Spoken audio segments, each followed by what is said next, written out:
Ini aku lain itu nih. Sayyidina Utsman bakar misal Al-Quran yang lain supaya satu saja misal Al-Quran. Nah, Nabi SAW bakar masjid munafik, masjid Dirar. Kerana munafiknya kah? Bukan. Kalau kerana munafiknya lama dah Nabi bunuh orang munafik. Kata ni Abdullah bin Ubay itu Nabi tahu orang munafik ni semua nama tahu. Staf presidennya, timbalan presiden, SU, JKK dia semua tu Nabi tahu lah ke? Nah, Sayyidina Umar kata, kalau gitu bagi tahu saya Rasulullah, saya nak pergi bunuh. Nanti jangan. Rasulullah jaga. Kenapa?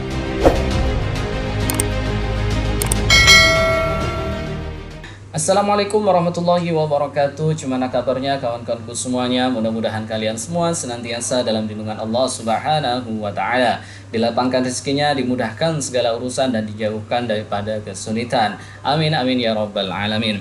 Baik teman-teman semuanya, jadi di video kali ini saya nak coba menyimak dan mereaction yang mana tadi ini saya mendapati sebuah video yang membuat saya penasaran dan menarik perhatian saya nak membahas di video kali ini. Video tersebut bertajuk Ulama Malaysia. Demi Allah kalau aku berada di Indonesia akan aku bakar bendera. Wow, jadi apa yang dimaksud oleh Ustadz nih ya? Jika berada di Indonesia akan aku bakar bendera. Nah, bendera apa yang dimaksud oleh Ustadz ini? Oke, supaya tidak penasaran langsung saja jom kita tengok saja videonya. Namun sebelum lanjut ke video jangan lupa untuk dukung channel ini dengan cara subscribe, like, dan komen supaya channel ini terus berkembang dan termotivasi untuk mengkongsikan video-video yang bermanfaat buat teman-teman semuanya. Oke, tanpa buang masa lagi jom langsung kita tengok saja videonya. Kemudian kata dia faslun faslun hadza faslun. Faslun ni makna khabar bagi mubtada yang dihazaf. Faslun hadza faslun wa makna la ilaha illallah. Ini dia panggil pada nak menyatakan anak kunci syurga dia panggil. Kalau dalam syarah dia kata faslun fi bayani miftahil jannati. Hadza faslun, bermula ini ialah satu penceraian. Masuk bab lain pula dah. Habis dah rukun iman cara. Kemudiannya Syekh apa nama dia? Syekh Salim bin Samir Al-Hadrami dia mari fasal baru. Fasal ni fi bayani, pada nak menyatakan, pada nak menerangkan miftahil jannati, anak kunci syurga. Tu tiap-tiap orang nak masuk syurga mesti kena melalui pintu syurga. Kemudian pintu syurga tu ada anak kuncinya. Kalau lah ada pintu tak ada kunci, nak masuk ke mana? Maka ketika tu kunci syurganya apa? Ini wahia kalimatut tauhidi, dan bermula ia anak kunci syurga ialah kalimah tauhid. Apa kalimah tauhid? La ilaha illallah. Itu kalimah tauhid. Tu kalimah tauhid. Untuk apa kalimah tauhid ni? Untuk disebut, dizikir, dibaca, diiktikad maknanya di dalam hati kita. Bukan untuk ditulis di bendera. Ingat molek-molek tu. Malaysia saya tahu ni apa maksud ni. Seperti di Indonesia. Indonesia sekarang bising. Hangat perbalahan apa? Tentang pembakaran bendera yang ditulis la ilaha illallah Muhammadur Rasulullah. Nah, bendera tersebut didakwa bendera Rasulullah. Bendera Rasulullah. Tipunya. Bukan bendera Rasulullah. Nah, tu bendera baru dia pergi import daripada kilang buat bendera. Bendera Rasulullah. Tu sama Rasulullah. Nah, tu bendera yang dia bikin, dia buat sendiri tu. Apanya kumpulan ni? Dia panggil Hizbut Tahrir. Hizbut Tahrir. Ada tak di sini? HTI. Hizbut Tahrir di sini. Ni semaya Jumaat tak surau ni? Mudah-mudahan tak ada. Tiap-tiap tempat yang semaya Jumaat, Hizbut Tahrir akan sebar risalah dia. Dia akan sebar risalah dia. Ingat, Selangor telah pun gazet fatwa bahawasanya Hizbut Tahrir ini sesat lagi menyesatkan. Kenapa? Pertamanya dia menolak, dia i'tikad menolak qada dan qadar Allah Taala. Barulah kita baca tadi. Dia tolak qada dan qadar Allah Taala. Itu yang pertama. Yang kedua, kenapa sesat Hizbut Tahrir ni? Yang kedua, kerana dia mengkafirkan umat Islam yang duduk di bawah sistem demokrasi. Betul nih. Tiap-tiap orang Islam yang duduk di bawah sistem demokrasi. Sebab HTI ini ingin mendirikan negara khilafiyah. Khilafah, sorry. Kau cak racing, kau cak keris, kau cak bulan sabit, sebelah-sebelah kau. Cak tak ada cak ke apa, cak bunga raya ke, kafir semua. Kenapa? Duduk di bawah sistem demokrasi. Demokrasi ni sistem kafir. Ini kata Hizbut Tahrir ni. Bila sistem kafir, kerajaan kafir. Kerajaan tahu. Maka sebab tu masjid-masjid di Indonesia ni katanya masjid dirar, masjid orang munafik, masjid haram supaya jemaah dalamnya tak sah, semai jemaah tu wajib dibakar, halal dibom. Ni orang panggil Hizbut Tahrir ni. Tak ada cawan ni. Tak ada cawan. Pakai apa tak ada cawan, kita tolong gitu, dah gaya tu. Haus. Itu Hizbut Tahrir. Di Indonesia diharamkan juga. Baru diharamkan kalau tak silap saya. Jadi bendera dia apa? Bendera dia warna hitam, tertulis kalimah la ilaha illallah wa asyhadu anna Muhammadar Rasulullah. Jadi baru-baru ni di Indonesia ada hari sambutan hari itu. Hari pondok dia panggil, Hari Santri Nasional seluruh Indonesia. Kita Malaysia tak ada tu Hari Santri Nasional. Pondok tu memang mampu gitu tak apa. Indonesia ada Hari Santri Nasional.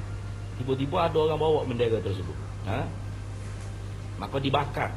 Dibakar oleh juga Ansar, bangsa pemuda daripada Nahdlatul Ulama. Maka bising sekarang duk tunjuk perasaan. Nak marah, sampai nak perang, nak bunuh orang yang bakar bendera tu. Tengok bodoh tak bodoh kata ni. Kerana bakar bendera, yang mana bendera tu tertulis la ilaha illallah Muhammadur Rasulullah, itu bukan menghina kalimah tauhid. Sayyidina Utsman sahaja membakar mishaf-mishaf Al-Quran yang lain supaya tidak berpecah umat, berkelahi umat bila baca Quran. Wanu mau baca belak ni, aku baca ni. Kamu Utsman ni, aku lain. Ni. Sayyidina Utsman bakar mishaf Al-Quran yang lain supaya satu saja mishaf Al-Quran. Nabi SAW bakar masjid munafik, masjid Dirar. Kerana munafiknya kah? Bukan. Kalau kerana munafiknya, lama dah Nabi bunuh orang munafik. Kata ni, Abdullah bin Ubay tu lah. Nabi tahu orang munafik ni semua nama tahu. Staf presidennya, timbalan presiden, SU, JKK dia semua tu Nabi tahu lah ke. Sayyidina Umar kata, kalau gitu bagi tahu saya Rasulullah, saya nak pergi bunuh. Nanti jangan. Rasulullah jaga. Kenapa? Walaupun munafik tu kafir, harbi, tapi fi zimmatit ta'min, menempati pada tempat keamanan kerana dia mengucap dua kalimah syahadat. Maka Rasulullah tak bunuh orang munafik. Tapi bila orang munafik buat masjid, yang mana masjid tu menyebabkan perpecahan umat, maka Nabi pergi bakar masjid tersebut. Samalah bendera pun. Kalau bendera tu tulis asyhadu an la ilaha illallah wa asyhadu anna Muhammadar Rasulullah sekalipun, tapi kerana bendera itulah hancur negara Libya, hancur Iraq, hancur Afghanistan, hancur Syria. Negara-negara perang tu, negara tu ISIS, Daesh, apa tu, maka wajib dibakar bendera lagu tu. Itu dia panggil membakar bendera tersebutlah membela tauhid. Kerana orang yang demonstrasi, yang tunjuk perasaan kononnya membela tauhid, dia bakar bendera tu sama tinggi dengan punggung. Bela tauhid dia panggil gitu. Dia bakar bendera letih lama sangat di tengah panas, dia pun jatuh bendera tu sama tinggi dengan latar dengan kaki dia. Tertulis la ilaha illallah Muhammadur Rasulullah. Bela tauhid dia panggil gitu. Tu bukan bela tauhid, tu hina kalimah tauhid. Dan tauhid tu bukan di bendera. Bukan di bendera. Ni negara kita ni ada tak bendera bendera Malaysia ni tertulis la ilaha illallah Muhammadur Rasulullah? Ada? Tak ada. Tapi kita orang Islam ada kalimah tauhid di dalam hati kita. Dan lidah kita berlafaz la ilaha illallah. Tahlil kuat ada tu ni. Tahlil tu tak bid'ah kita. Bukan bid'ah dalalah, bid'ah hasanah. Kalau ngati orang zaman dulu tu sampai rutuh surah ayat kuat. La ilaha illallah, la ilaha. Tu tauhid. Walau bendera negara yang tidak tauhid pun. Tapi kalau negara tu bendera dia tauhid sekalipun, tulis asyhadu an la ilaha illallah, asyhadu anna Muhammadar Rasulullah.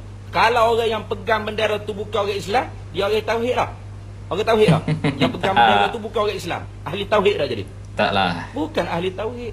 Walau bendera dia bendera tauhid.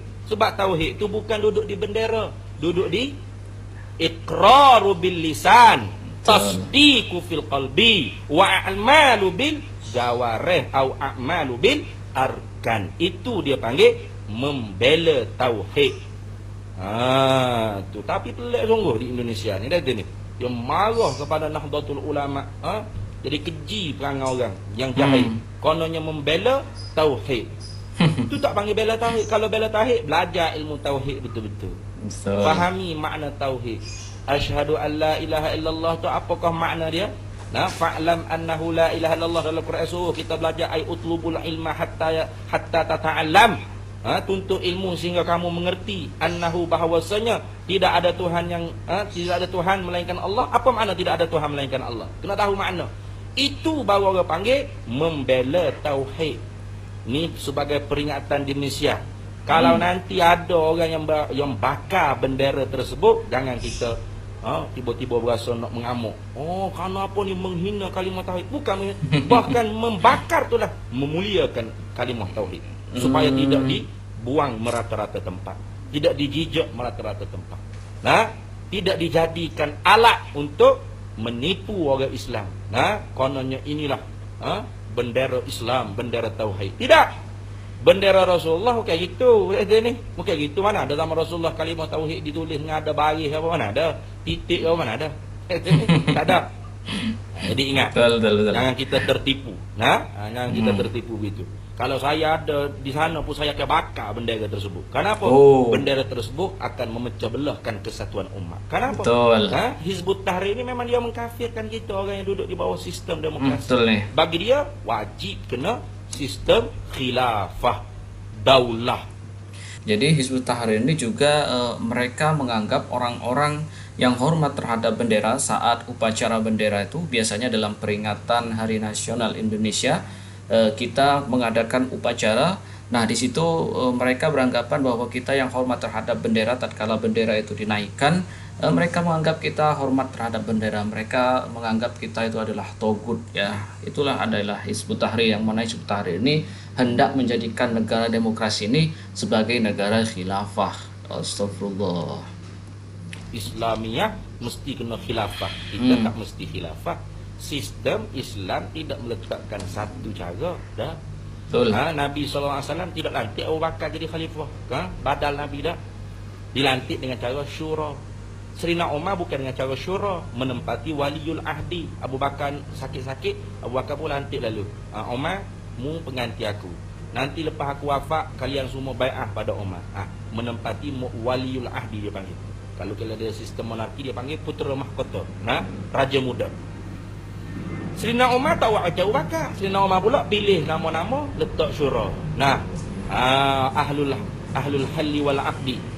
Apa? Kalau aku wafat, fafak ni mesyuarat. Ahlul halli wal aqdi mesyuarat.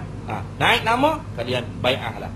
Tidak ada satu sistem yang tetap dalam Islam. Islam bukan mari letak cara pemerintahan, sistem perlantikan gini. Tak ada.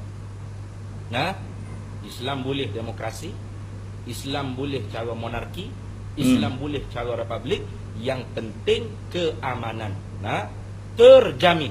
Macam kita di Indonesia, raja yang di Pertua Agong itu dia panggil yang melindungi keamanan kita. Kalau orang nak buang raja, nak buang Tok Agong, nak cetuhkan perbalahan dalam masyarakat. Tu ketika tu tak boleh. Tak boleh. Tu jadi tidak aman negara. Wajib mempertahankan keamanan.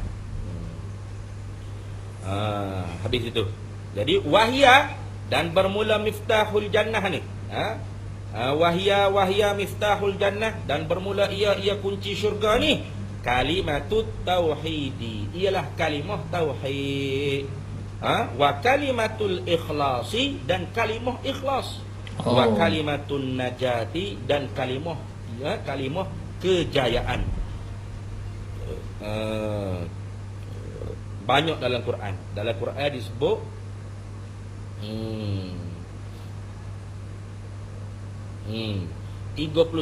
37 tempat dalam Quran disebutkan kalimah tauhid ini dengan bagai-bagai nama. Kalimatul tauhid, kalimatul ikhlas, kalimatul najah.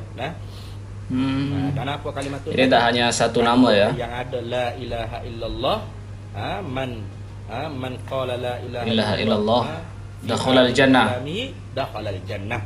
Siapa yang berkata la ilaha illallah fi akhir kalamihi, pada akhir kalamnya ketika saat nak mati, la ilaha illallah dakhalal jannah, masuk surga. Amin. Tapi bukan orang yang Bukan orang biasa-biasa lah. Orang yang dah latih dah. Tiap hari la ilaha illallah, La ilaha illallah. baru boleh saat nak mati nak ucap la ilaha illallah. Kalau orang hak tak biasa la ilaha illallah, bahkan marah nak pula orang buat tahlil. Tahlil tu la ilaha illallah lah. Halal la yuhallilu tahlilan la ilaha illallah. Ini tahu takbir saja. Takbir Allahu akbar. Tahlil senyap. Tasbih subhanallah. Tahmid alhamdulillah. Tahlil la ilaha illallah. Hauqalah la haula wala quwata illa billah. Kalau kita tahlil la ilaha illallah. Itu dia. Takbir Allahu akbar. Takbir lah. Berarti paliklah dengar tahlil. Tu. Tapi takbir tu bukan suruh kata Allah akbar. Dia panggil fi'il yang dihazaf dia panggil. Kabbiru takbira. Besarkan olehmu akan Allah akan sebagai kebesaran maknanya. Itu maknanya takbir. Kabbiru takbira maknanya.